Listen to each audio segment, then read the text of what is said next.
At the West Africa Research Institute, alarm sirens blared as chaos erupted. Many soldiers were injured. A professor was desperately trying to protect a vial containing the deadly HDSW supervirus when Chen Haoqian, a member of Team 6, identification number 228, snatched the vial and reported the mission a success. Suddenly, a gunshot shattered the vial, injuring Chen Haoqian. His face was cut by glass shards, and he was infected by the virus. He warned his teammates not to approach, fearing infection. The genes within his body began to mutate, and he coughed up blood. 3 years later, Chen Haotian had become a janitor at a large corporate building. One night, while cleaning, he discovered a computer that had been left on and went to check it.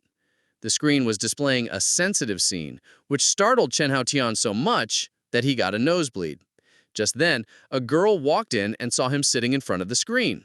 She misunderstood him as a pervert, got furious, demanded he be fired, and asked for his staff ID.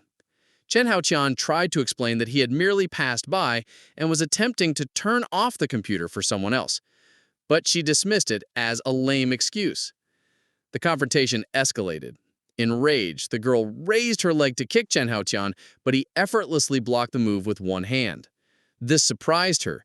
She hadn't expected her close combat skills to be neutralized so easily.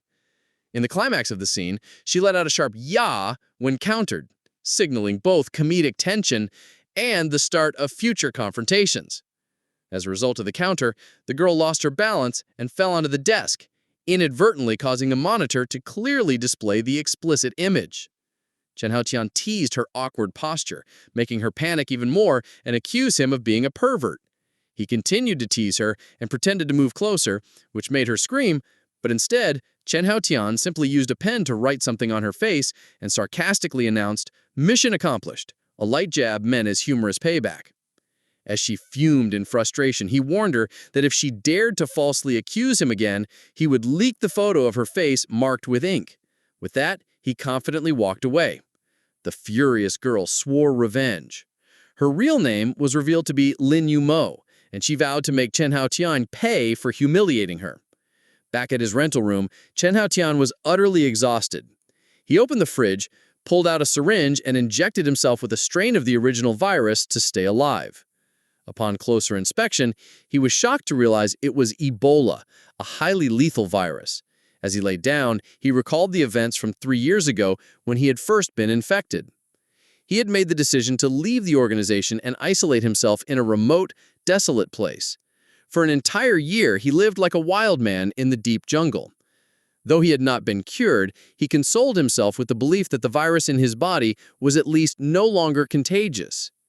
Still, he was weary of having to prolong his life through constant injections of such a dangerous virus. Just as he was about to rest, he noticed that the medicine no longer worked as before. The genes within his body began mutating violently again. Chen Haotian suspected that the virus had mutated. It was no longer what it used to be. His eyes turned red, and he endured excruciating pain. Chen Haotian woke up, surprised to find himself still alive. He saw viruses floating in the air and thought it was a hallucination, since viruses are normally invisible to the naked eye. He realized the viruses were transmitting energy into his body and identified them as the same types he had injected in the past. He was overjoyed to discover he could absorb and use viruses as an energy source. He tested his corrosive ability by grabbing a metal rod, causing it to corrode for real. He continued absorbing a strange new virus and gained X-ray vision. Overly excited by his new powers, he used up too much stamina, began sweating heavily, and passed out. At Yumo Corporation, Lin Yumo arrived at the office with an icy demeanor, though inside, she was still furious about being humiliated by Chen Haotian the night before. She could not accept being mocked by a janitor and was determined to get revenge. Tu Yaoyao, the beautiful, seductive, and cunning deputy director, appeared after being urgently summoned. She entered the room in a relaxed manner, teasing her older sister and demanding to be treated to a spa for coming in such a rush. Lin Yumo reminded Tu Yaoyao to maintain her public image, warning that being seen like that by men would harm her reputation. Yaoyao didn't seem concerned and joked she would squeeze Chen Haoqian dry. Lin Yumo then asked her to investigate personnel files, particularly of one suspicious individual. Upon checking, she was enraged to discover it was Chen Haoqian, the one who had humiliated her. She ordered Yaya to discipline him, insisting that firing him would be too light a punishment. Yaya hesitated a little since he was just a low-paid janitor, but still agreed to help. As she left, she joked that if Lin Yumo were a man, she'd repay her with her body. Lin Yumo, still furious, stabbed a pen through Chen Haotian's proto-profile and swore she would take his surname as revenge. Scene shift. Chen Haotian lay unconscious on the ground after a night of mutation. Chen Haotian woke up and realized he had been asleep for 3 days straight. He panicked, knowing that taking leave without notice could get his salary docked or even get him fired. He rushed to get dressed and hurried off to work. On the way, he tried to calm himself, repeating that he could not afford to lose his job. Along the way, he stopped at a food stall to buy fried dough sticks. The shop owner asked how he had been. Chen Haotian explained he had been sick. The shop owner invited him over for dinner that night, which Chen gladly accepted since he only had the morning shift today. Meanwhile, in the office, Chen Haotian tried to explain to manager Li why he had missed work without permission, but the manager was furious, accusing him of violating company rules and threatening termination. Chen Haotian tried to turn the tables by hinting that the manager had also once been absent without explanation. In front of the surveillance camera, Chen Haotian accidentally badmouthed his superiors, only to notice a listening device on the wall. He raised his voice and called the leadership idiots, even threatening to build a toilet on their graves just to water them. Manager Li was horrified and on the verge of tears, realizing he had been dragged into disaster. Meanwhile, in the control room, Tu Yaoyao was fuming, shocked that Chen Haotian had an even sharper tongue than her own. She was more determined than ever to teach him a lesson. Lin Yumo stood beside her and fully supported the plan. Scene shift. In the HR office, manager Li vented his anger by assigning Chen Haotian to clean every bathroom from floor 1 to 27 and cut his monthly bonus entirely. Chen Haotian did not protest, calmly accepting the punishment as long as he kept his job. Despite being tasked with cleaning 27 floors, he still tried to plead for his bonus due to financial hardship. Manager Li snapped and shouted that he was shameless and ordered him off to work. Back in the office, Tu Yaoyao suggested transferring Chen Haotian to headquarters for easier discipline, but Lin Yumo objected, saying he was a filthy illiterate and might cause the female staff there to commit mass suicide. The surveillance feed showed Chen Haotian cheerfully working despite the workload. Tu Yaoyao was impressed by his stamina and proposed assigning him to security, but Lin Yumo immediately rejected the idea and continued insulting him. She ordered Yaoyao to continue disciplining him the next day. After his shift, Chen Haotian remembered the dinner invitation from Old Man's son.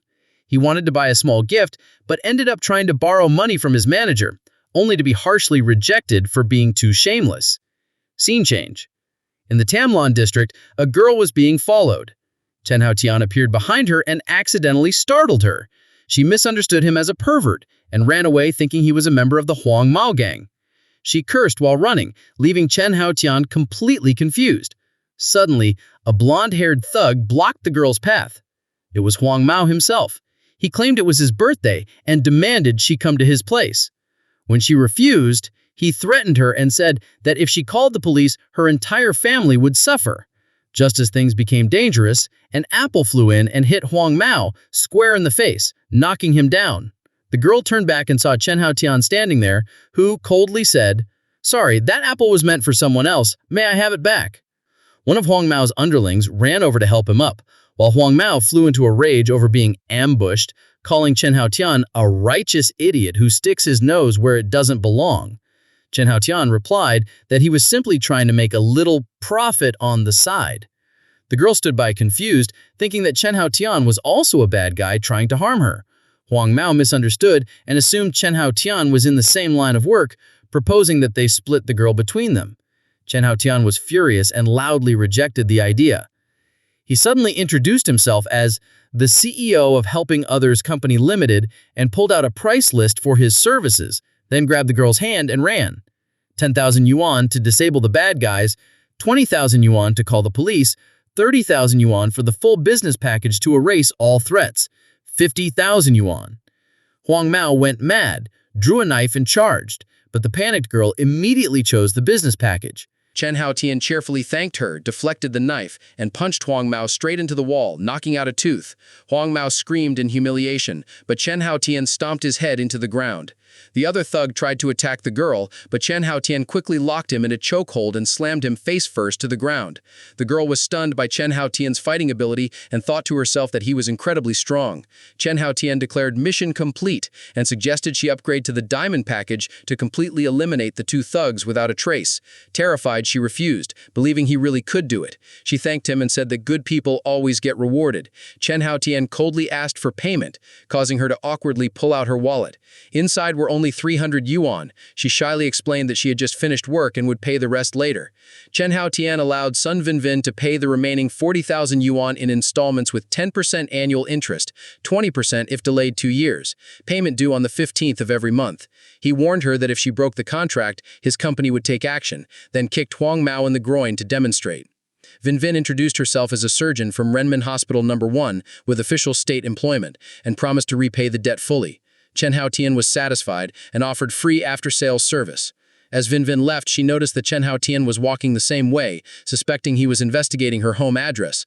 Chen Haotian explained that he was visiting a friend nearby, which made Vinvin remember someone her mother mentioned.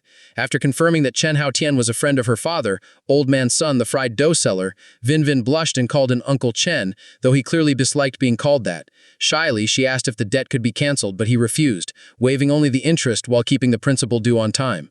She accepted happily. Suddenly, her mother, Zhang, appeared and called out to both of them, surprising and embarrassing them.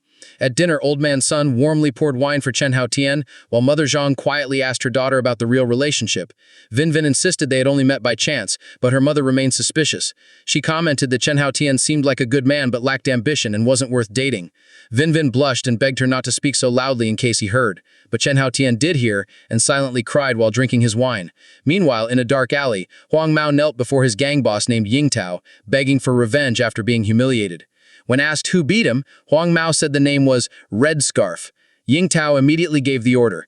In a few days, capture someone with the surname Sun to lure Red Scarf out into the open. Chen Haotian complimented Madame Zhang's cooking, and she cheerfully invited him to eat more. Afterwards, she grew suspicious that he had offended someone at the company, as the surveillance cameras always seemed to follow him. Chen Haotian denied it and only mentioned that taking 2 days off without notice had made manager Lei unhappy.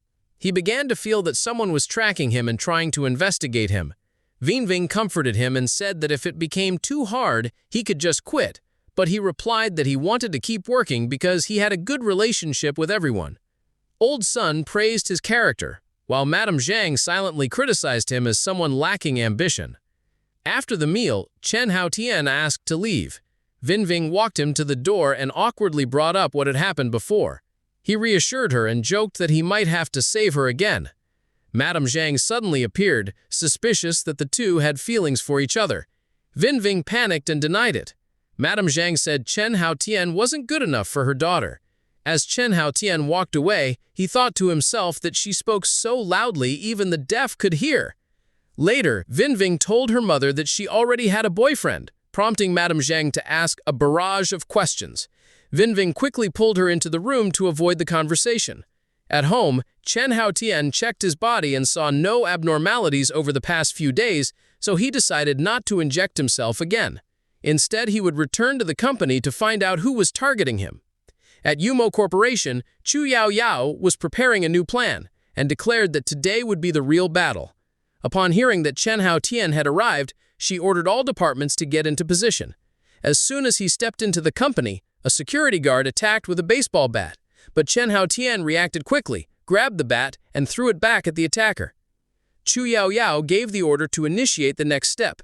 As Chen Haotian walked forward, a cart full of sewage came hurtling toward him. He dodged easily, and the employee pushing the cart slipped and got splashed with sewage instead. Chu Yao Yao was shocked that the plan had failed. Chen Haotian entered the office and greeted manager Lei. Lei asked him to sit down because there was something to discuss. Chu Yao Yao smugly believed that the trap in the chair would catch him, but when he sat down, nothing happened. Chu Yao Yao slammed the table in frustration, and Lei was puzzled as to why the trap didn't work.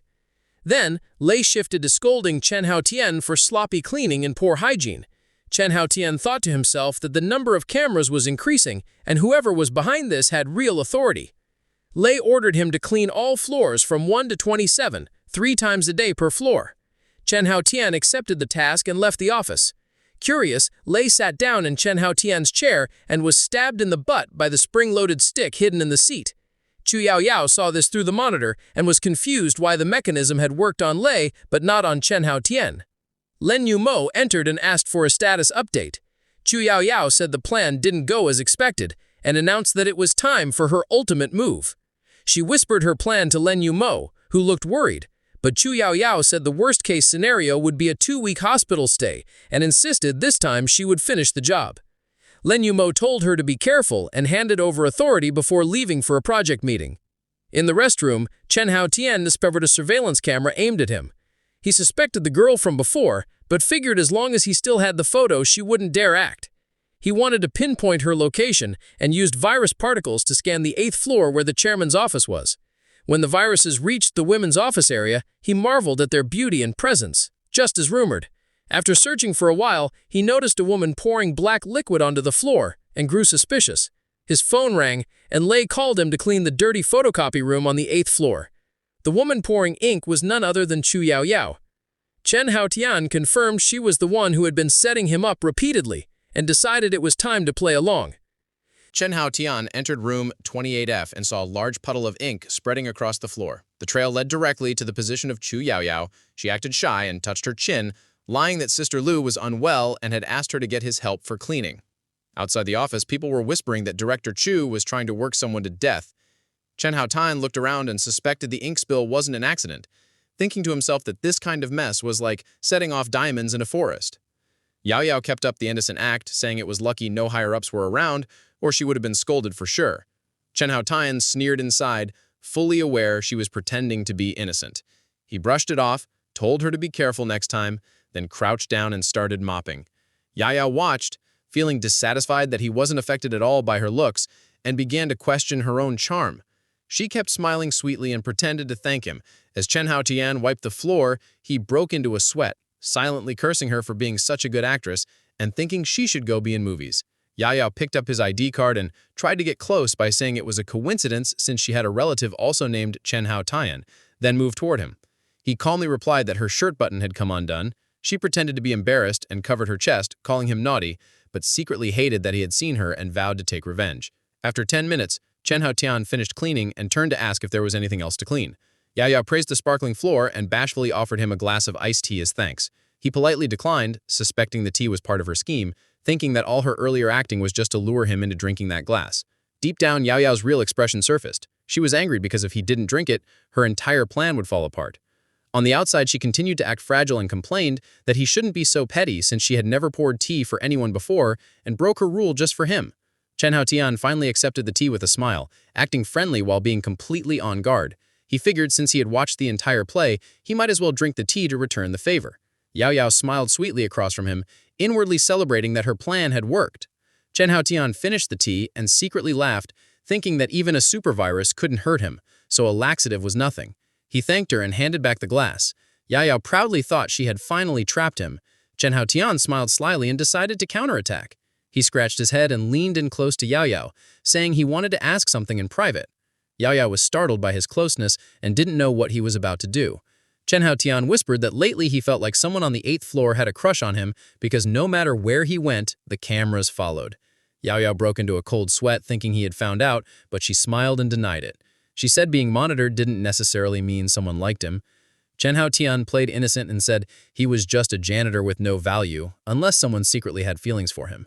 Yaoyao tried to stay calm and complimented him as a good person who wouldn't offend anyone. He agreed and said he was sure someone was paying attention to him, then turned around and smirked. He started describing the woman who was watching him, calling her ugly, fat, lonely, tactless, unevolved, and even worse than Zhu Baiye. Yaoyao stood behind him feeling like 1,000 arrows had pierced her heart. She was about to explode. Chen Haotian looked at the virus forming in his palm and thought that maybe it was better to leave this troublesome place. He gently put his hand on Yaoyao's shoulder and said with a wry smile that he wished the woman who liked him was actually a kind person. The virus silently clung to Yaoyao's shoulder. He thanked her for listening and left. Yaoyao leaned on the doorframe, grinding her teeth and cursing his name, swearing that 3 hours from now he wouldn't be smiling anymore. At the bus stop, Chen Haotian was scrolling on his phone, calculating the time until the diarrhea virus activated in 3 hours. He regretted that he wouldn't be able to witness Yaoyao's suffering himself. Suddenly, a red car stopped in front of him. Inside was Yao Yao, smiling and inviting him to dinner as thanks. He pretended to be polite and got in the car, but in her heart, Yao Yao was cursing him for agreeing too easily. In the car, Yao Yao cheerfully said she would take him to a special place, then stepped on the gas and drove towards the outskirts. As they crossed a highway bridge, Chen Haotian asked suspiciously why they were heading so far out. Yao Yao made up a story about a seafood restaurant in Linquan County to fool him. He saw through her plan, knowing she wanted to bring him to a place with no restrooms to humiliate him. Both of them were secretly laughing, counting down to when the laxative would kick in, but when the time was up, nothing happened to Chen Haotian. Instead, Yao Yao suddenly felt a stomachache, her face turned pale, and she clutched her belly in distress, shocked that she had fallen into her own trap. Chu Yao Yao began to feel intense stomach pain, having fallen into Chen Haotian's diarrhea virus trap. She grew angry, thinking she had eaten something contaminated. She quickly pulled over by the side of the road and grabbed tissues to relieve herself in the wild. Chen Haotian followed her from the car, teasing her, which only made her more furious. She was about to go but hesitated after his jokes about snakes, making her even more anxious. While in the bushes, Yao Yao's condition suddenly worsened. She began vomiting, trembling, and showing dangerous symptoms. At first, Chen Haotian thought she was just exaggerating, but when she returned looking completely exhausted, drenched in sweat, and with blood at the corner of her mouth, he was horrified, realizing the virus had gone out of control. Chen Haotian tried to save her by using his internal energy to pull the virus out of her body, but the virus inside her rejected his power. With no other choice, he decided to fight poison with poison. He gathered his energy, scanned the surrounding viruses, and selected a blue personified virus to send into Yao Yao's body. The blue virus quickly located the diarrhea virus and surrounded it. This caused the diarrhea virus to mutate, turning into a fully formed yellow creature with limbs. A new hybrid form of the virus had emerged. The personified diarrhea virus transformed into a yellow monster, landing on the ground to face Chen Haotian. He was surprised, but stayed calm, mocking the creature's ugly appearance and determined not to let it spread further. He pulled a knife from his shoe, the blade glowing with fiery orange energy. The monster struck first, but Chen Haotian dodged swiftly and countered. With a precise slash, he cut the monster in half, but it still fought back, forcing him to strike again with several more blows to eliminate it completely. Eventually, the monster dissolved. However, the strain of using so much viral energy left Chen Haotian drained, coughing blood and beginning to lose consciousness. He blamed himself, realizing that what started as a small prank had now harmed him severely. He thought back to his military days, recalling life-and-death missions where he had never been hurt like this, and then collapsed, unconscious. After sunset, Chu Yao Yao woke up, feeling her body had stabilized and the stomach pain was gone. But when she turned her head, she saw Chen Haotian lying weakly on the ground, blood trickling from his mouth. Yao Yao panicked, realizing he must have saved her somehow. She quickly called an ambulance, 120, and tried to keep him awake, her attitude shifting as she began to understand that he was not the villain she thought. Even in his delirium, Chen Haotian mumbled the words, "bastard," showing he was still somewhat conscious and aware. Chen Haotian recalled his past. Orphaned from a young age, he was raised by an old master. From the age of 8, he began studying medicine deep in the mountains. By 12, he was already learning anatomy, but later, his master forced him onto the battlefield, experiencing life and death firsthand. Whenever he thought he could settle as a doctor or mercenary, the old man would push him around the world as an assassin, eventually forcing him to join a secret special ops unit known as Division 6 before passing away. His master left behind a mysterious wooden box that could only be opened once Chen Haotian broke through his personal limits. During a mission in Africa, Chen Haotian was infected with a supervirus, forcing him to live as a normal person, a life he gradually came to cherish. Now he worked as a janitor, enjoying a simple and peaceful existence. At the hospital, the doctor informed that Chu Yao Yao had no major issues, but she insisted she had nearly died and believed only Chen Haotian had saved her using some special method. Meanwhile, Chen Haotian's body began to change. His hands emitted green energy, his muscles and bones transformed. He broke through limits that had held him back for years, and his inner strength tripled. He believed he was now strong enough to open the wooden box his master had left behind. Yao Yao brought fruit to visit, cheerfully asking about his condition. Chen Haotian woke up and happily replied, asking about her status in return. The atmosphere between them was relaxed, like a fresh start after everything. Chu Yaoyao thanked Chen Haotian for saving her, but he replied practically, saying thanks meant more if backed by actual compensation. When mentioning that being unconscious for days without reporting in would lead to salary deductions, Yao Yao reassured him that she had already submitted a leave request on his behalf. However, Chen Haotian pretended to be troubled by medical bills, prompting Yao Yao to explain she had already paid the deposit and even added extra money as compensation. Chen Haotian seized the opportunity to ask for a life-saving fee, vaguely at first, then aiming for 100,000 yuan. Yao Yao was upset inside, but maintained her composure. She countered by implying that when she was unconscious and defenseless, he might have done something improper to her. Chen Haotian panicked and quickly defended his innocence. Yao Yao kept acting pitiful and even shed tears, saying that they were even because she had saved him when he fell unconscious too. In the end, Chen Haotian lost the battle of words and had to reluctantly give up his demand. Their roommate witnessed their back-and-forth bickering and could only remain silent, overwhelmed by how ridiculous, yet oddly harmonious it was. Chu Yao Yao cheerfully declared their debts were now settled, feeling smug for getting the upper hand. Chen Haotian was frustrated for falling into her trap. He jumped out of bed and rushed to check out of the hospital to recover the fees. At the payment counter, Yao Yao handed him the promised 20,000 yuan. He happily accepted it on the spot and even shamelessly grabbed her fruit basket, feeling no guilt at all. Chen Haotian smugly thought that Chu Yao Yao was a fat goose he could keep milking in the future. When he asked for her name, Yao Yao lied and called herself Su Su Qingqing. Chen Haotian believed it and left feeling satisfied that everything was over. After parting ways, Yao Yao felt a bit disappointed in his lack of ambition, but was surprised to see that he seemed physically stronger than before. Scene change. Chen Haotian returned to the slums where he lived and rummaged through his place to find the wooden heirloom box his master left behind. He finally discovered it was being used as a table leg. Opening it nervously, he found only a single book inside, leaving him deeply disappointed and angry. He yelled out loud, feeling completely fooled after all his expectations. Chen Haotian was drinking beer in frustration when the wooden box suddenly lit up, projecting an image of his master. The old man called him brat and revealed that he had already passed away, but had left this message to appear once Chen Haotian reached the level of meridian cleansing and tendon refinement. The master then explained his true identity as the Grand Master of the hidden sect Tianzang Gong, a secluded martial clan that had long held deep conflict with Fei Yu sect. The two sects would duel every 30 years, but Tianzang Gong had always lost due to a lack of talent. Now Chen Haotian was the sole successor, the 64th generation Grand Master. The master handed down the Nine Heavens Zuen Wu divine art and tasked Haotian with training and seeking revenge. Chen Haotian was furious at being tricked, but the master had already secretly planted a goo worm in his body long ago, forcing him to cultivate or die within 10 years. Realizing that the super virus inside him hadn't gone active, likely due to balance with the goo worm, Chen Haotian began to worry that if virus and goo became unstable, he would suffer the devastating consequences. After uncovering the truth from the message, he decided to cultivate the Nine Heavens Wushan art. Though difficult, he found the manual divided into two sections, Wu art for pills and acupuncture, and Shen art for inner energy and true qi. He entered meditation and began channeling qi, realizing it was more harmonious than his old internal force and enhanced his strength. However, to face Fei Yu sect, he would at least need to reach level 3, which would unlock the gateway to crafting the longevity pill, a technique to live up to 3,000 years.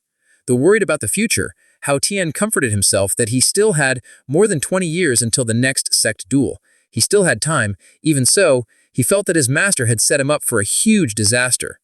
While meditating, his phone suddenly rang. It was a call from Shu Yao Yao, or rather, Su Su Qingqing. She scolded him for not showing up at work, reminding Haotian he had forgotten to call in leave. She said that she had already taken care of it for him. He quickly thanked her and offered to treat her to dinner in return, but as soon as he said it, he became worried he might go bankrupt if she chose an expensive place with Chateau Lafayette 2000 wine. The conversation between Chen Haotian and Chu Yao Yao started casually with a dinner invite.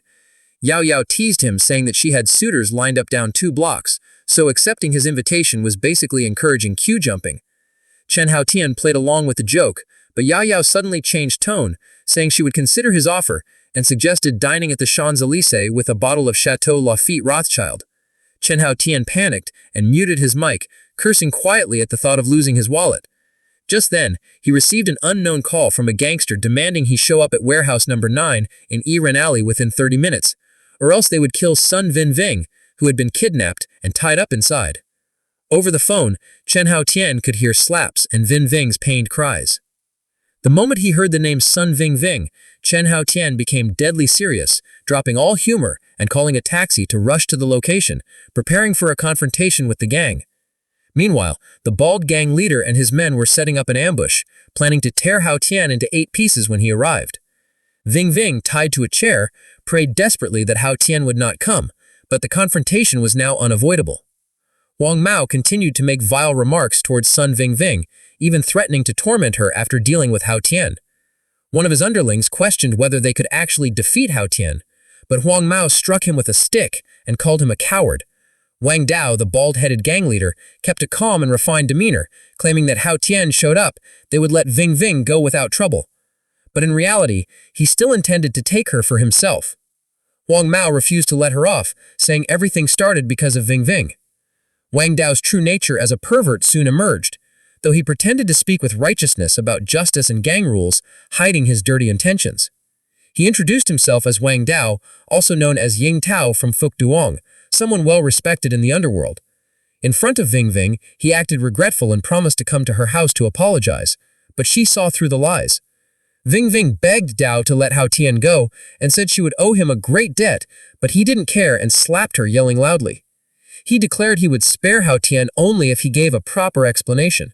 Before turning away, he said something disgusting about how staying around longer would help her understand what kind of person he truly was. Behind him, Huang Mao cursed silently, thinking Dao's fake act was way too obvious. Suddenly, the warehouse door burst open. Chen Haotian walked in calmly, eyes steady, wearing bright white shoes that drew everyone's attention. Huang Mao immediately pointed and screamed. Ving shouted in panic, begging him to run, since the gang had weapons. Wang Dao coldly signaled his men. 4 thugs armed with iron rods surrounded Haotian, ready to strike. The air inside the warehouse grew heavy and charged with tension. Wang Dao sat back confidently, puffing on a cigar, pretending to respect Haotian for coming alone into enemy territory. But Haotian replied with a crude and mocking comment that stunned the entire room. Wang Dao flew into a rage and threatened Haotian for trespassing into his turf. Haotian calmly reassured Ving and even mocked Huang Mao and his rooster-headed sidekick, the same fools he had beaten before. Huang Mao screamed that he would crush Haotian, but Haotian paid no attention, instead asking Wang Dao about the slap he gave to Ving. Haotian expressed his disdain for the whole gang, calling them weak jokes compared to real criminal organizations. Wang Dao watched him closely and was surprised by Haotian's composure, thinking he had no backup. The bald thug was the first to attack, but Haotian launched a powerful kick that sent him flying, coughing up blood, the iron rod flying from his hand. Huang Mao was stunned, feeling like he was watching an action movie. Wang Dao immediately ordered all his men to attack. Several thugs charged in with sticks and blades, but Haotian effortlessly neutralized each one. He grabbed an iron rod, twisted the wrist of a thug holding a wooden club, and tossed them both aside. A red-haired thug threw a punch, but was dropped by a single hit from Haotian. He leapt into the air and landed a strong spinning kick that took down 2 more. Wang Dao began to sweat, overwhelmed by Haotian's strength. Even Ving stood frozen, shocked by what her Uncle Chen could do. Seeing his men defeated, one after another, Huang Mao panicked and dropped to his knees, begging for mercy, calling himself worthless and crippled. But Haotian coldly replied that it wasn't Huang Mao's turn yet, his voice low and deadly, promising to settle things later. The atmosphere grew heavier as Haotian's true power made the entire gang tremble in fear. Huang Mao knelt and begged Chen Haotian to spare his life, even going as far as to call Sun Vin his grandmother. Another underling panicked and claimed he had nothing to do with it. Wang Dao then stepped forward, still pretending to be calm and sarcastic despite witnessing Haotian's strength, but Haotian immediately saw through his intention to draw a gun and called it out bluntly. Wang Dao was caught off guard, but still decided to aim the gun to threaten him. Huang Mao took the chance to flatter him, demanding that Haotian kneel and beg for mercy. But Wang Dao kicked out several of his teeth in anger. The green-haired thug also quickly dropped to the floor, begging for forgiveness. Haotian calmly pointed out that the gun Wang Dao was holding was a fake Glock 17, mocking its poor quality and potential danger to the user himself. Wang Dao began to tremble, seeing that Hao Tian wasn't afraid of the weapon, though he still tried to act tough and told Hao Tian to submit or die. However, Hao Tian answered with contempt, saying Wang Dao was too much of a coward to actually pull the trigger.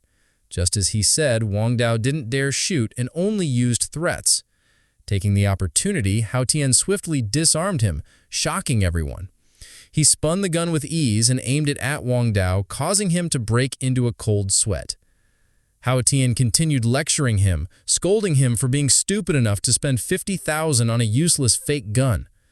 He even dismantled the gun on the spot to prove it was a cheap knockoff. Completely exposed, Wang Dao could only kneel and surrender, stuttering as he begged for mercy and admitted he was completely impressed.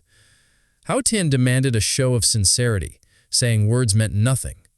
Wang Dao immediately pulled out a knife and stabbed his own thigh, face turning pale from the pain but still forcing a smile, asking if Brother Chen was satisfied now.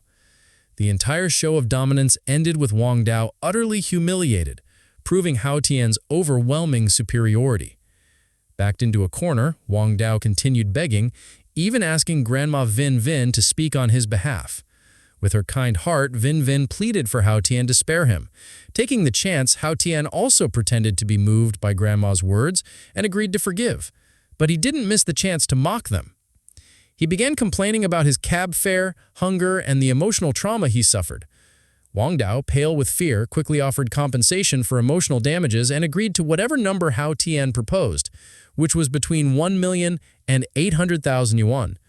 Though furious inside, Wang Dao didn't dare object. Hao Tian patted his head in satisfaction, calling him sensible and clever. Vin Vin was untied, and both prepared to leave. Before leaving, Wang Dao respectfully handed over his business card, saying he would be happy to help anytime. He even gave Hao Tian the keys to a luxury car to use as transport. Hao Tian happily accepted, lightly mocking that if Wang Dao knew how to drive like this, he'd have become a real mafia boss by now. Riding in the luxury car, Vin Vin glanced at Hao Tian driving calmly, blushing as she quietly thanked him. But Hao Tian brushed it off, saying it was part of the post-payment service and no thanks were needed. He even waived the ride fee since he had already collected 1 million from Wang Dao. Hao Tian insisted that collecting money wasn't extortion, but compensation for emotional damages, because the phone call had caused him serious stress. Hearing that, Vin Vin's heart suddenly skipped a beat. He was stressed for her. She began to waver, feeling moved by his courage, presence, and cold demeanor. Though she tried to remain rational and reminded herself that she already had a boyfriend and kept calling him Uncle Chen, her gaze couldn't hide the fluttering in her heart.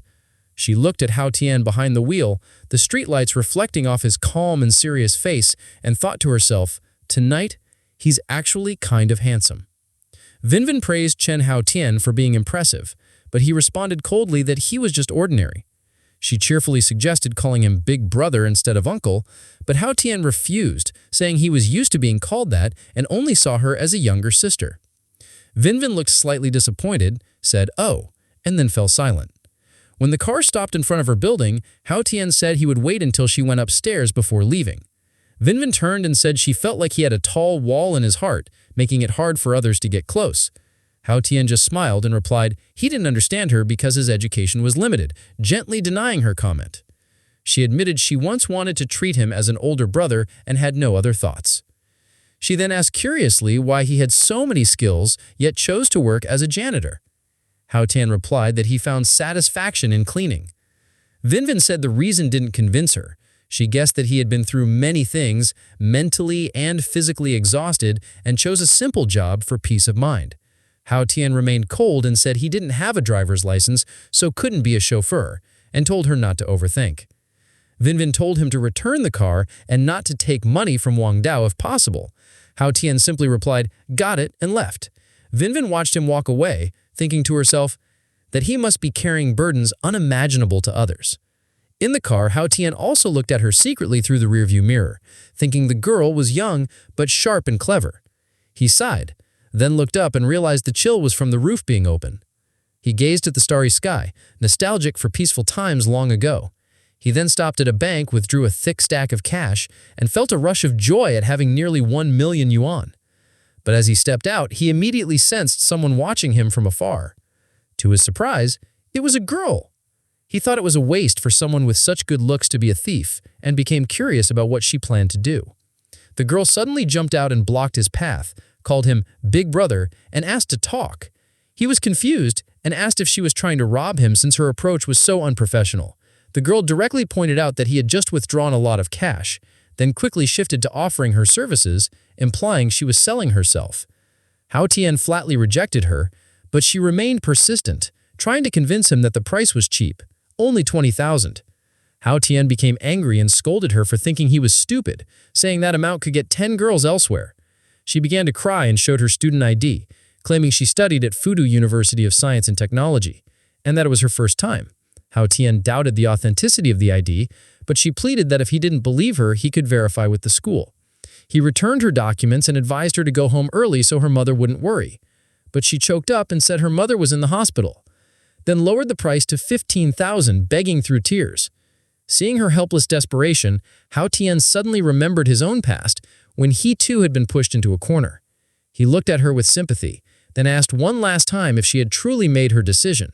When she didn't object, he sighed and said, "Let's go to a hotel."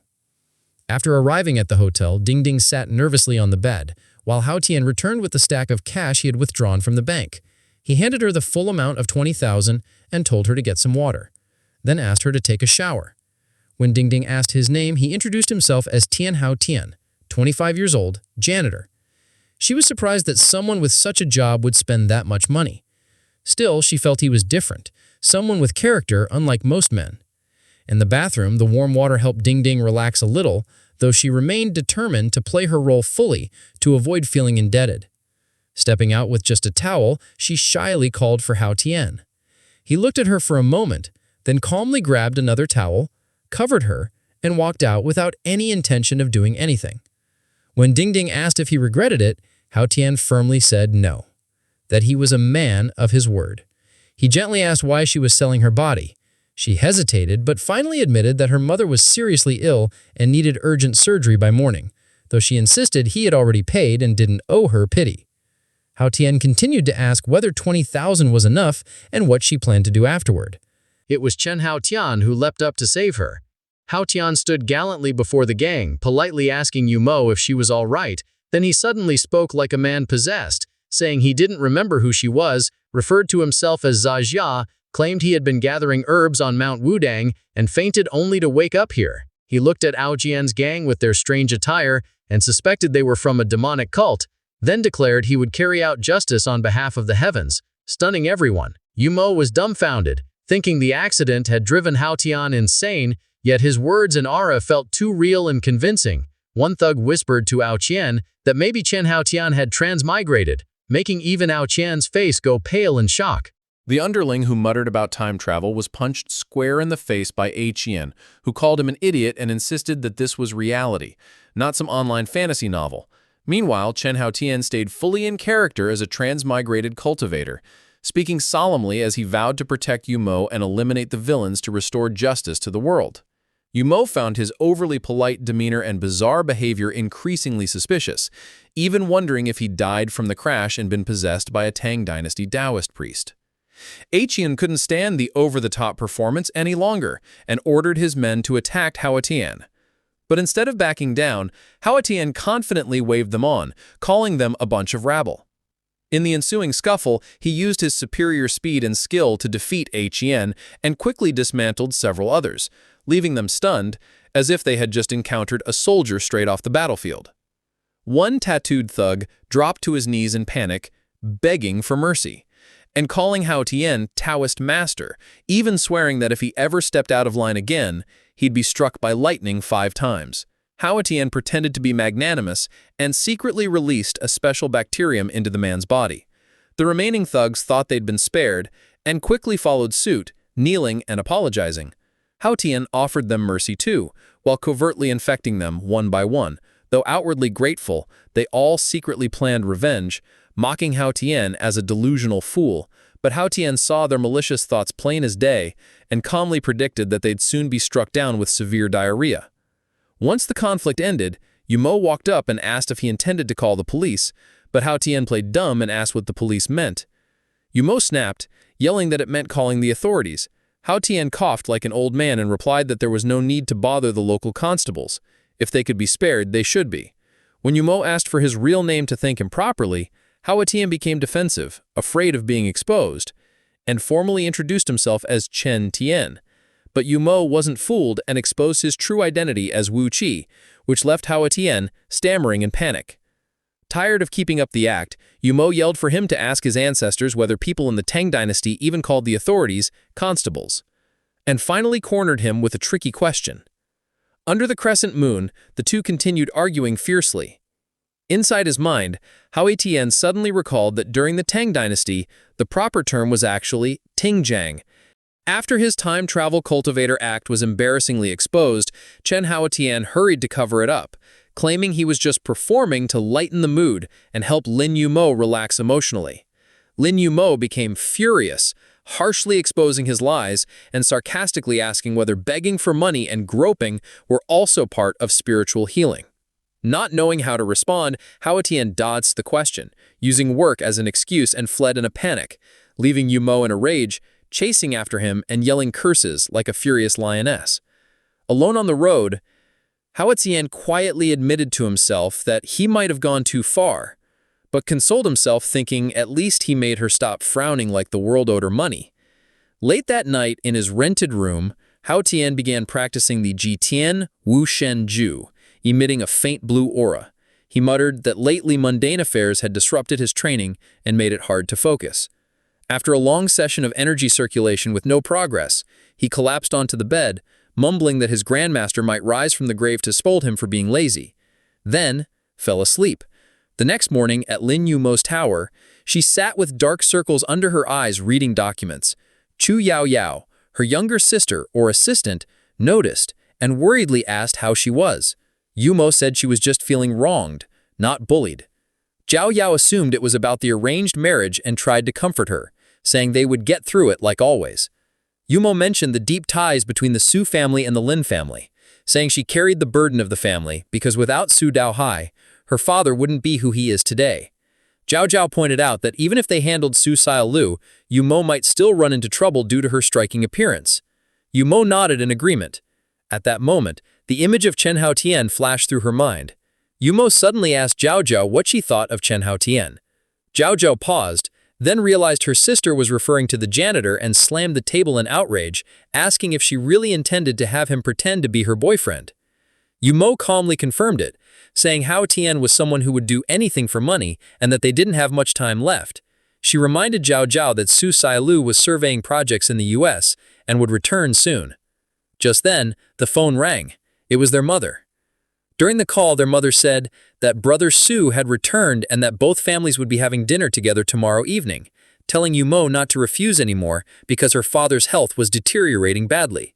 Yumo thought quietly for a moment, then replied, "I understand." After hanging up, she told Zhao Zhao that the situation had changed and they couldn't delay any longer.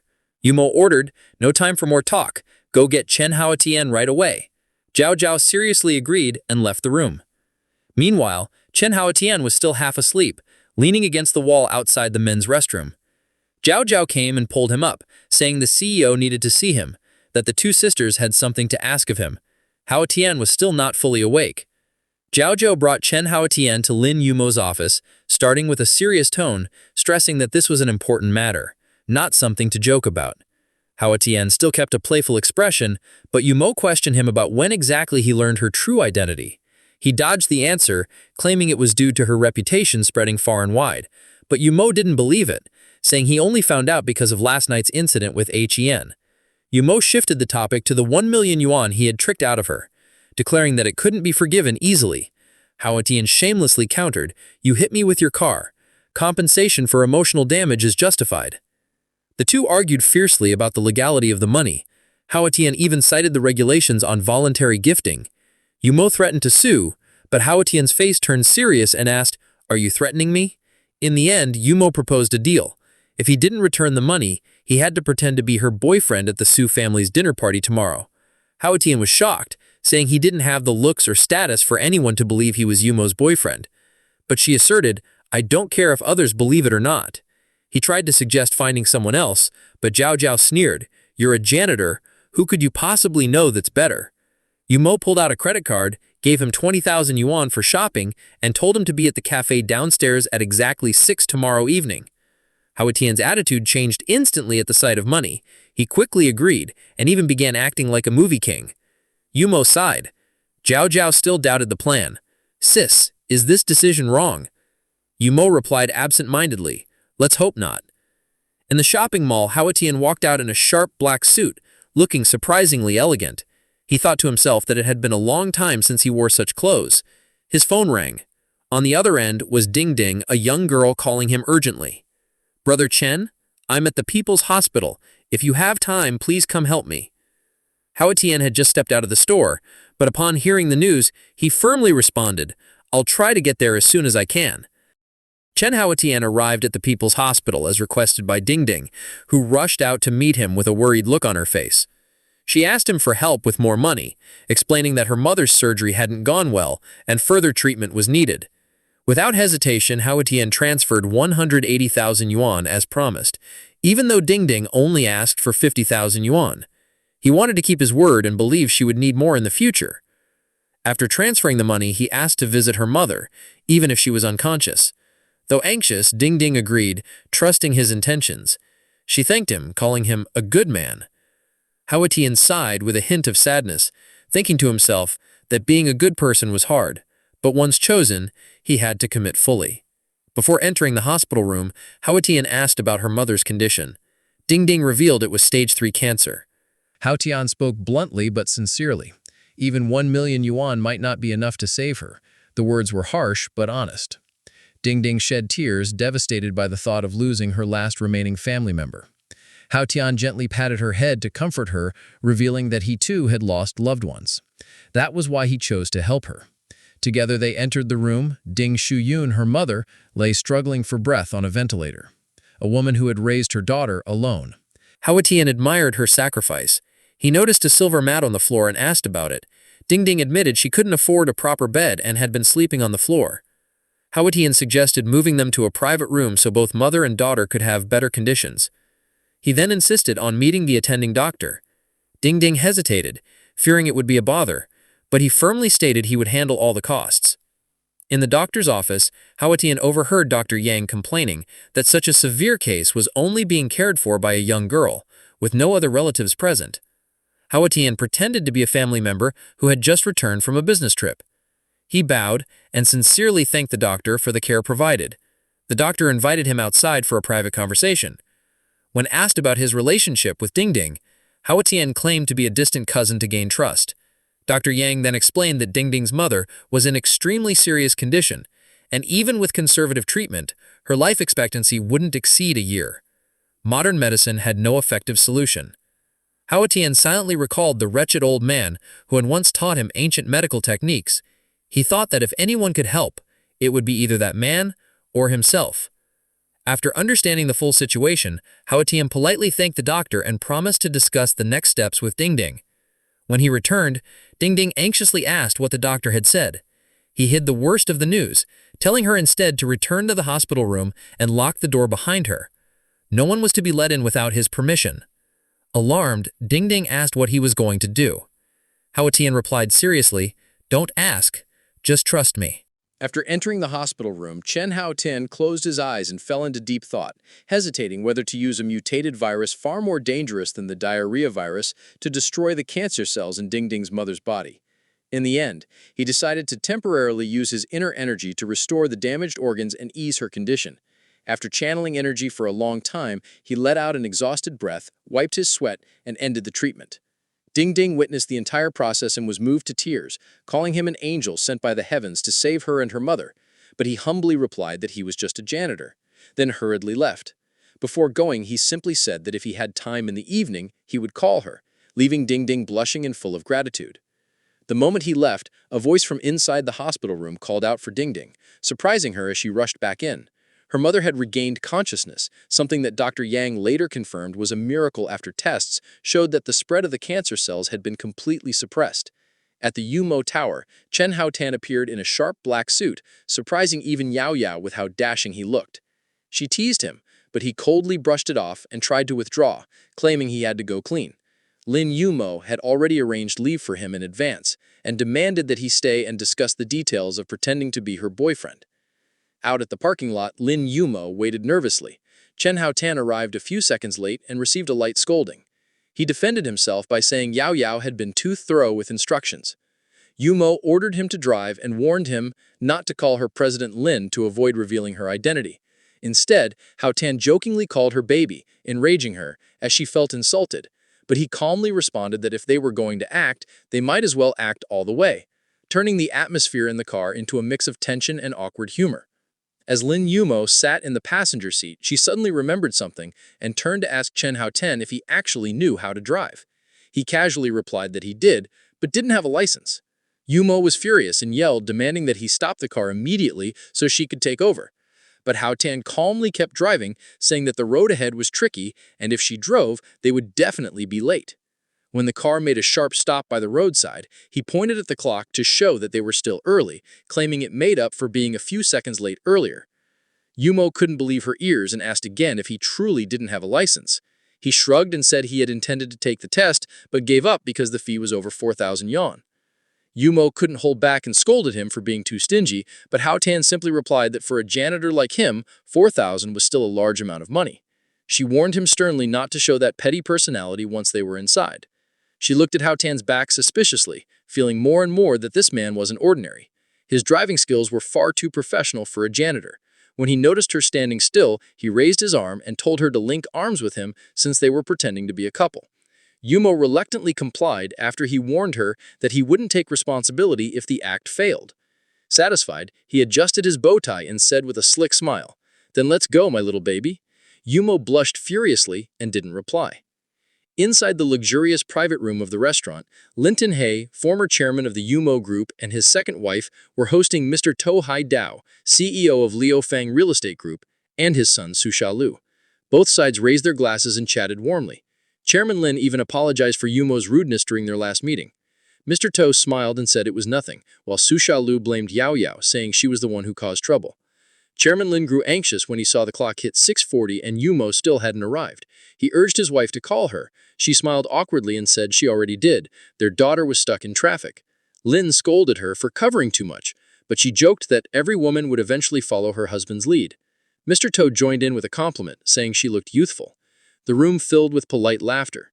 Su Xiaolu sat quietly sipping water, clearly uninterested, and muttered sarcastically about the adult's fake behavior, then calmly said he didn't hear anything. Lin was pleased deep down, thinking that if Yumo married this boy, he could rest easy. Suddenly, footsteps echoed outside, and a man in uniform walked in.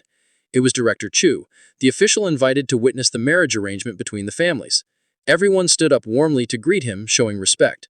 Director Chu smiled kindly and told them not to be so formal, then asked about Lin Yumo. Chairman Lin had to apologize again, saying the girl was on her way. Meanwhile, out in the hallway, two figures, a man and a woman, arm in arm, approached the door of the private room. Su Xiaolu stood up to greet him, politely inviting Director Chu to sit. Director Chu smiled kindly, praising Su Xiaolu as a talented young man worthy of inheriting the family legacy, making Liu Fang Real Estate Group the leading force in Anhui Province. Su Xiaolu modestly replied, admitting he was still inexperienced, eager to learn, and hoped Director Chu would guide him. Director Chu warmly told everyone to relax, then suggested that Su Xiaolu call him Uncle Chu, since today marked the engagement between him and the young lady of the Lin family. Outside, Lin Yumo's mother-in-law heard voices and smiled, thinking they had arrived just in time. The door opened, and every eye in the room froze when Lin Yumo entered arm in arm with Chen Haoten. Their affectionate entrance stunned everyone at the table. Su Xiaolu immediately asked who the man beside her was.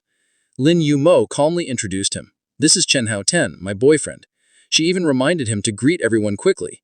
Chen Haoten politely bowed, greeting uncle, aunt, "Sorry we're late, we got stuck in traffic." Chairman Lin's expression stiffened, burning with anger. Today was supposed to be the engagement banquet, yet his daughter brought a boyfriend. It was like a slap in the face in front of everyone. But since introductions had been made, he couldn't drive Chen Haoten out. The stepmother gently suggested they sit down.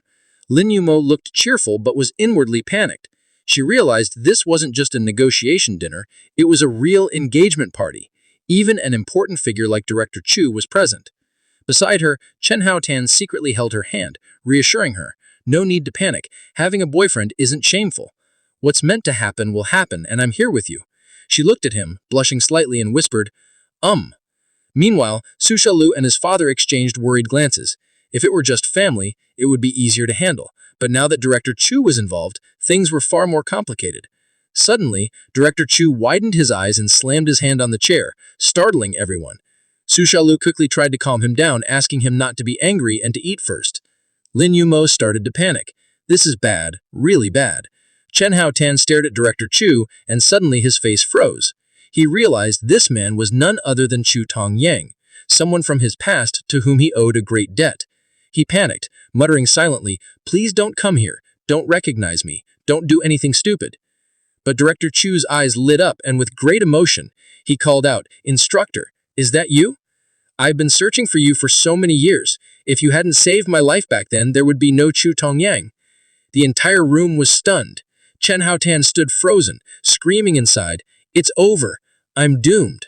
Shen Haotian froze as he watched the scene unfold. Inwardly fuming, he knew Zhu Tongyan was going to cause trouble. Despite being a bureau chief, the man just had to make a big show of things, like a dramatic handshake, over-the-top manners that made people start suspecting Hao Tian's true identity. Inside, he cursed again, praying Zhu would tone it down and not expose anything from his past. Zhu seemed to realize something and quickly shifted tone, introducing himself as Bureau Chief Zhu Tongyan and pretending this was his first time meeting Hao Tian. They shook hands, but their grip kept tightening, one man trying to endure, the other smiling awkwardly. The tension made even Su Xiaolu, Mr. Su, and Chairman Lin widen their eyes. If Hao Tian was just a regular guy, why would Zhu be treating him with such respect? To smooth things over, Zhu switched topics and praised Lin Yumo as a talented woman of Fuyang, trying to lighten the mood. Su Xiaolu then used his usual passive-aggressive tone, asking why Yumo had a boyfriend but didn't tell him first so he could vet him. Yumo responded coldly, saying she had told her mother but wasn't believed, so she brought her boyfriend along thinking it was a family dinner. Internally, she was a mess, realizing this was no dinner but a real engagement banquet. Zhu continued to ease the tension, saying both Su Xiaolu and Lin Yumo were like his own children, and now that she had brought a boyfriend, everyone should be happy. He even praised Hao Tian, saying he had presence and wasn't ordinary and was a good match for Yumo. Chairman Lin's face was stiff and dark, but he forced a smile, exchanging a glance with Mr. Su, silently apologizing, both elders tacitly agreeing to let the young ones handle it themselves. Yumo glanced sideways at Hao Tian, thinking that if Zhu saw him as trustworthy, he must be blind. Chairman Lin tried to calm things down with a toast. Zhu eagerly joined in, but Su Xiaolu had other plans. From the moment Yumo walked in with Hao Tian, he had been planning to humiliate him publicly and ruin his image. Su Xiaolu started needling him, saying it was unexpected that someone like Hao Tian could win over Yumo, making him suspect she had been tricked. Yumo subtly reminded Hao Tian that it was time to show his worth. Hao Tian quickly played along, responding politely and jokingly. Su Xiaolu mocked him further, suggesting he must be a CEO from a big city and should mentor others someday. Hao Tian gave an awkward smile, saying he was just an ordinary employee. Yumo glared at him for ruining the plan, then stepped in and lied, saying Hao Tian had just completed a PhD in brand management at Oxford and had recently returned to China. Hao Tian winced as she stepped on his foot, whispering that she should warn him before making things up like that, as academic degrees aren't something to lie about. Su Xiaolu pounced, pretending to be impressed, then launched into fluent English, asking why Oxford and not Harvard, clearly trying to trap him. Yumo started to sweat, realizing it was another one of those language tests, and they were in trouble. Even Zhu was quietly worried for his former instructor, but Hao Tian stayed calm, letting out a quiet scoff. The tension peaked, and the real drama was just about to begin. Su Xiaolu was determined to expose Chen Haotian's true identity, so he launched a vicious move by challenging him with a complex question in English. Yet Hao Tian countered with a flawless native-like response, explaining that while Harvard ranked first in business management, his advisor, Professor Smith, had required him to stay at Oxford for his doctoral studies. Beside him, Yumo was stunned. She hadn't expected the man she brought along as a fake boyfriend to speak English so fluently, like a native, making her wonder if she had unknowingly brought the real deal. Hao Tian glanced at her with a faint smirk and said, "The million yuan you spent must be worth it, huh?" Su Xiaolu pressed on, bringing up Professor Smith, an outstanding figure, and asked if he was still at Oxford. Hao Tian calmly made a phone call, and on the other end came Professor Smith's unmistakable voice confirming that he was currently at Harvard as a guest lecturer, yet still affectionately addressed Hao Tian as Mr. Chen. Everyone fell silent. Su Xiaolu could hardly believe it. His mind spiraled into chaos. The man whose very presence had once made Professor Smith's students refuse to acknowledge him was now sitting here under the guise of Yumo's boyfriend. Jealousy festered deeper in Su Xiaolu's heart. He calculated that if Hao Tian truly belonged to Yumo with such ability, the U Group could one day rise to the global Fortune 500. But he reassured himself that even if Hao Tian was a bookworm, there were countless ways to crush him in Fuyang. He raised his glass with a polite smile, though his eyes were as sharp as blades. Yumo was not intimidated. She maintained her composure and replied tactfully, hoping today's matter wouldn't damage the relationship between the two families. Su Xiaolu forced a smile, but could not hide his killing intent. As long as there was a chance, he would never give up. To let go now would be something he could never forgive himself for. Yumo, tired of the posturing, coldly poured a bucket of ice water on his hopes. "I don't think you have any chance left." Hao Tian remained calm and replied, "Everyone has the right to pursue what they want, but don't overestimate yourself. Dreamers are easily slapped awake by reality." Unable to withstand the blow, Su Xiaolu excused himself to the restroom.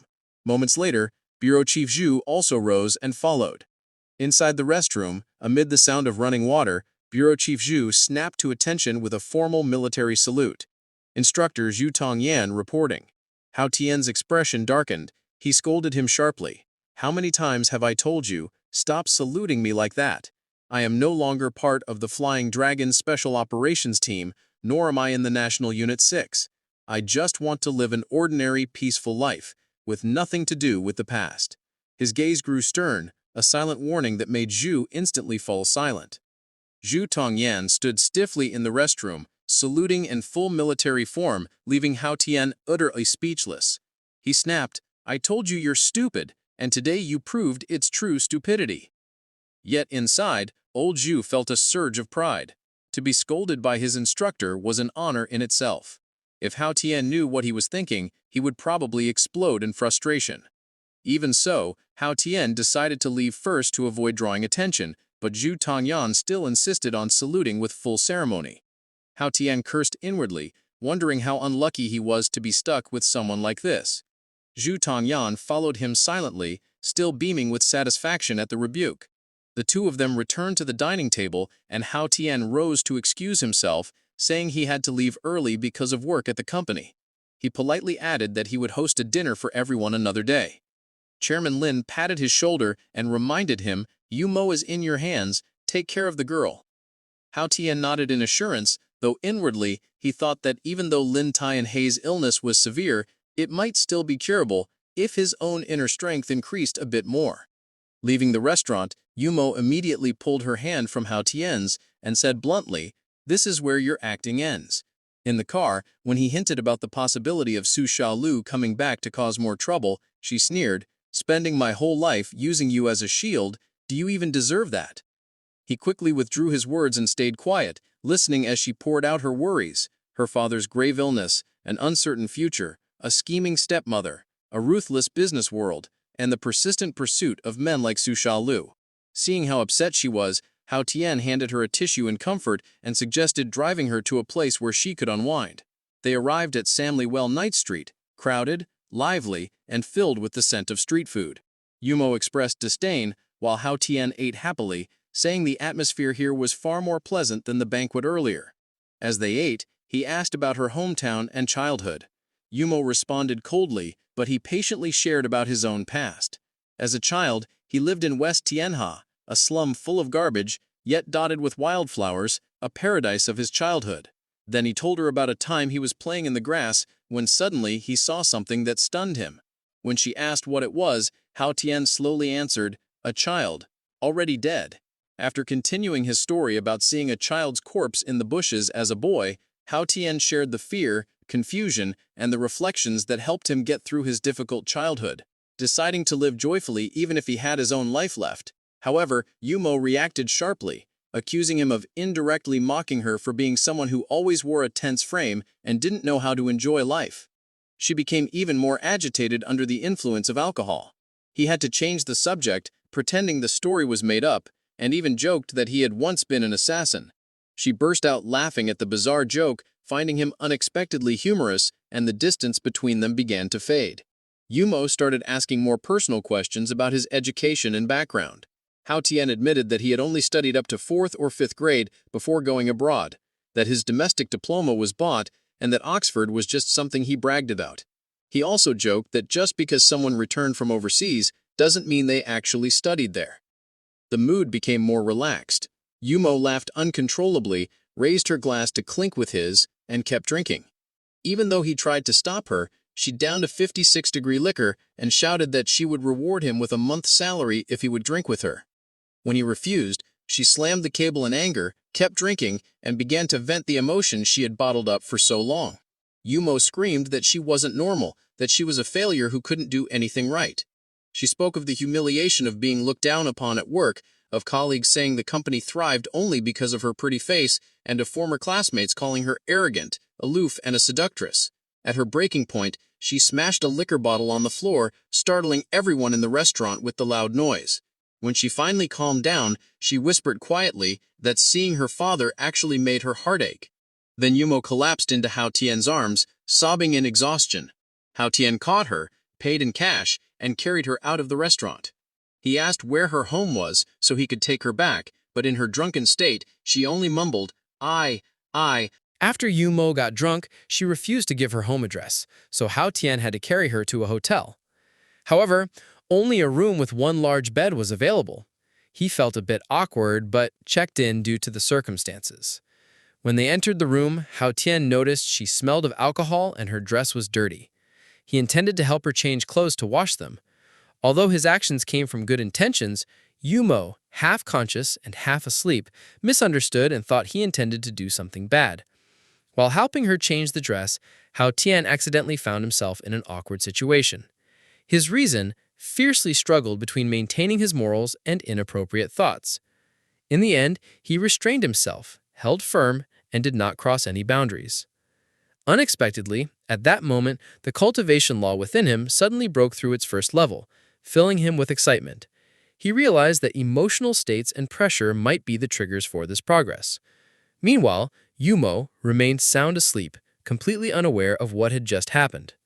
Chen Haotian blushed shyly from the awkward situation he had just experienced, reminding himself that it was all for cultivation, and his determination to return home to continue practicing.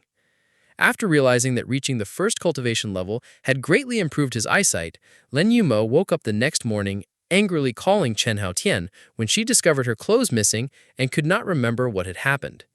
She saw that he had washed her clothes, but remained annoyed that he had seen her body. At the company, Chen Haotian was informed he would be transferred to the director's office.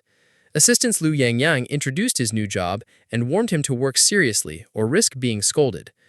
Lin Yumo entered unexpectedly and saw Hao Tian working in her area, suspecting he was not doing proper cleaning duties. He replied that he had finished his tasks and was ready for new assignments. She asked him to clean her office. He said he hadn't dared to enter on his own. Then she told him to bring the supplies inside. They continued arguing about the fake boyfriend issue. He emphasized that he had played his role well and kept it secret. Finally, Len Yumao threw him the car keys, saying he could use the parking lot car whenever needed, and reminded him to study for his driver's license test. Len Yumao explained that the car was only lent temporarily, not a gift, then angrily forced Chen Haotian to take the keys and leave. Although he refused, he was pressured to accept. Yao Yao appeared, surprised to see Hao Tian, while Lin Yumao was furious that her gift was refused and decided to continue her revenge. Lin Yumao discussed with Yao Yao assigning Hao Tian the task of translating documents, but still paying him as a cleaning staff. If he failed, his salary would be deducted. The goal was to force him to work overtime while they relaxed.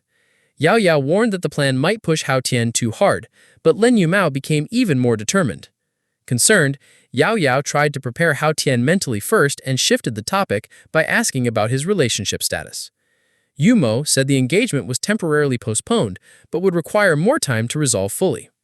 Yao Yao suspected something between her and Hao Tian, but Lin Yumao denied it firmly, insisting it was at the hospital last night. However, when recalling being seen undressed, she blushed and admitted she had been fully seen. At the parking lot, Chen Haotian noticed his new car was genuine and still smelled new. He received a meeting message from the hospital and drove off, telling the person to wait downstairs after 10 minutes. While driving, someone in a yellow car noticed him. The person, Long Rei, envied Hao Tian's Audi A4 and decided to catch up. The girl accompanying Long Rei warned him about his speech and appearance and reminded him about the recent incident where over a dozen people died at Pisa, cautioning him to be careful. Long Rei asserted that although he liked racing, he was not involved with Pisa. The girl accompanying him warned him to control his nature, avoid trouble, and cherish life in this dangerous world. Chen Haotian arrived at the hospital and met Ding Ding, learning that her mother had regained consciousness. Ding Ding said her mother wanted to see him. He planned to stop by the supermarket to buy some things before visiting, despite Ding Ding's objections fearing the expense. At the supermarket, Chen Haotian accidentally encountered the hotel receptionist from before. The girl stepped on his foot, then recognized him as the one who had rented a room. She showed annoyance and left. Chen Haotian happened to walk the same way as her, which made her suspect he was following her. She sarcastically accused him of improper behavior toward Lin Yumao the night before. He quickly denied it, insisting nothing had happened and showed indifference toward her. She angrily called him a scoundrel and rogue, while he sighed, blaming himself for being framed by Lin Yumao. Outside the hospital room, Ding Ding was surprised to see him carrying many items. He explained he wasn't sure what her mother liked, so he bought a variety. Jokingly, he asked about his own image. Ding Ding shyly compared him to someone meeting his mother-in-law. A girl named Xiao Lan, who was the receptionist he met earlier, arrived to visit Ding Ding's mother because she had the day off. Xiao Lan pulled Ding Ding aside to recount the story of encountering the despicable man she had previously mentioned on the phone. When Ding Ding tried to introduce Chen Haotian, Xiao Lan recognized him and loudly confirmed that he was indeed the despicable man who had made her angry.